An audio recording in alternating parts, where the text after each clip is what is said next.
I spent $1,600 over dollars to suffer 5 days of cold weather, thin air, endless stairs, in the end to make it to the Annapurna Base Camp at over 4,100 over meters. It was my first multi-day hike. It was not easy, but still manageable. But most importantly, I learned lessons along the way that I want to share it with you regarding about money and life. So let us dive right in. The first lesson, don't focus on the lag. So while I was doing the hike, I overheard a conversation of a guide and a hiker. So the guide was telling the hiker, don't keep thinking about how long it will take to reach the destination.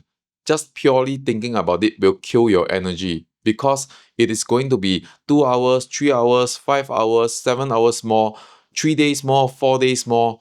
And hearing all these distances and time makes you lose hope because everybody will be focusing on the lag, how long it takes, how hard it is going to be in order to reach your destination. So with that kind of mindset, climbing the mountain might be easier, but you make it harder through the thoughts that you have in your mind. So in life, it is the same. If you want to reach your financial independence goal, reaching your FI numbers, purely thinking about the 1 million, 2 million, 10 years, 20 years to reach your goal, it might inspire you or it might not. So if let's say this doesn't inspire you, don't keep focusing on the lag because channeling your thoughts, think about how long it takes, how hard it is going to be, in the end will kill your energy much faster than you think. So what we can do is to know our goal, but don't obsess over how long it will take to get there or how hard it is. Just focus on taking the one step at a time and one day you will be at the destination. So the second lesson that I gotten through this multi-day trek is spend on memories and not on things. So this whole trip, it cost me about 1,600 over dollars for everything. And this is in Sing dollar. Cost-wise, I think it is fine. Not too expensive, not too cheap. But the return on experience is massive. So I call this thing memory dividends. There will be a lot of times when you have bought some material stuff and you might not even use it, or it actually brings you joy at the first moment when you purchase the thing. But the joy diminishes along the way. Just like how you buy a brand new car, you treat it like treasure, you watch it yourself daily, try it for another 2 to 3 years. You will basically just maybe don't even wash your car or send your car for washing, and you won't care about the material as much as before compared to the first day when you have bought it. But when you spend on experiences like this, you will notice that the memory dividends are always the highest.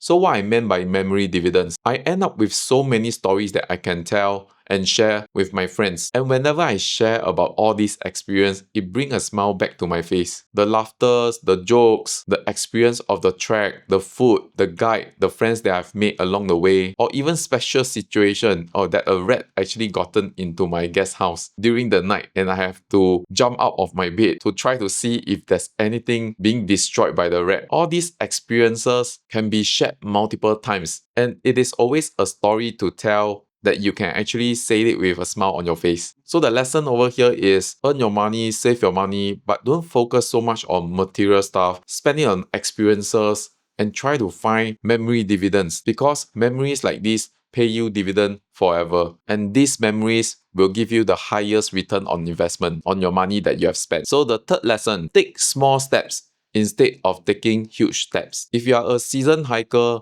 you would have known to take smaller steps rather than trying to always stretch for the big step because you know that taking bigger steps burns more energy.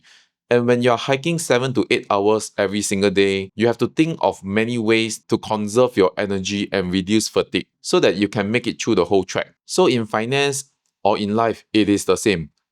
People will have the thinking, go big or go home. But most people go home. And that is the problem. Because the problem is they try to take very huge steps, trying to bite off more than they can chew. And at the end of the day, that habit is not sustainable and they stop in totality. Hence, the habit cannot compound. So let's use an example like saving money. It's a good habit to save 10 to 30% of your income, but if you want to be very aggressive and you try to save 50, 60, 70% of your income, but the cost is you might be living very miserably. You can't go out with your friends. You can't spend on things that you want. There are so many sacrifices that you have to make. And when doing so, it makes you so miserable.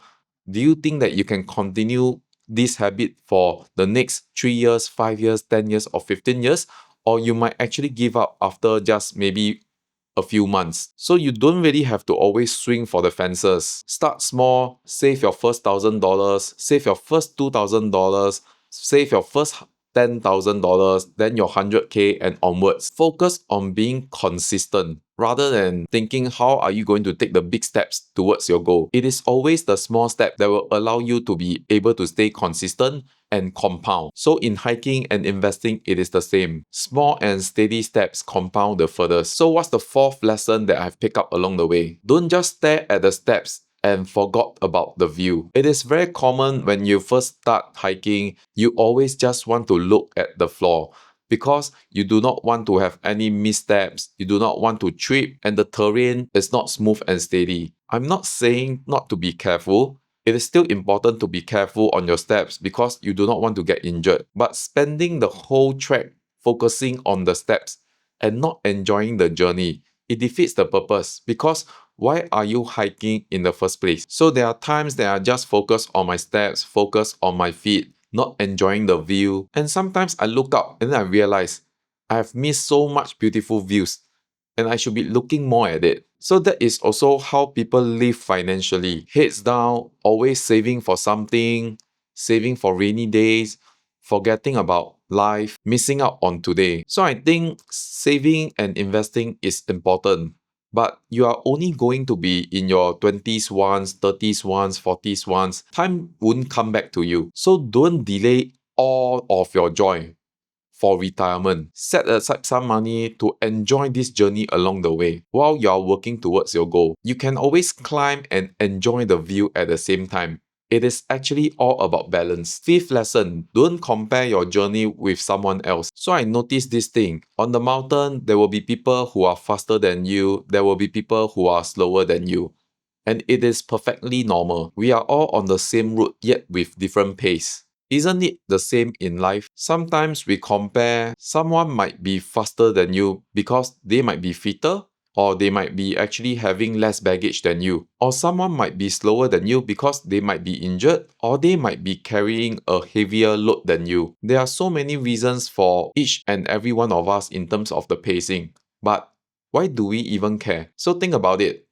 In life, it is the same. People compare income, portfolio, lifestyle, but everybody is carrying a bag that has different weight. Some might have debt, some might have family help, some might be already rich. But regardless of where we are, each and every one of us have our own goals that we are walking towards to. And same like hiking the Annapurna Base Camp track. Regardless that you are fast or slow, in your own pacing, in your own time. I only see people reach the peak, enjoy the view, and they are always filled with laughter. The goal is always the same, to reach your own summit at your own pace. But if you are hiking the journey, trying to think about comparing your pace with others, it might make you feel miserable during the climb. But when you're focusing on your own climb, just believe that you will reach your destination at your own time, at your own pacing, and you will still be happy looking back at how far you have came. So in terms of finance, there is no competition, you are not late. You are just on your own path and your own pacing. When I stopped comparing, things got lighter. I don't care about how fast others are going or how slow people are moving. I just focus on my own pacing, enjoying my journey, enjoying my pace. So the same thing with money. Your peace will come when you focus on your own pace. So I'm really glad that I did this multi-day trek, make a lot of friends, and when I reached the Annapurna Base Camp, I felt a sense of accomplishment, quiet from distractions because there's no internet, and also learning all these lessons along the way. So I hope that you have gotten some good lessons from this video. If you like videos like this, do hit the like and subscribe button so that more videos like this can be recommended to you. And also, if you want to follow on my journey, learning about money, personal growth, and sharing my insights, you can sign up on the newsletter below, which I will be sending weekly newsletter sharing about all the lessons that I've picked up along the way. And I hope that all these lessons can help you to reach your financial independence faster. So that will be all for today, and I will see you in the next video.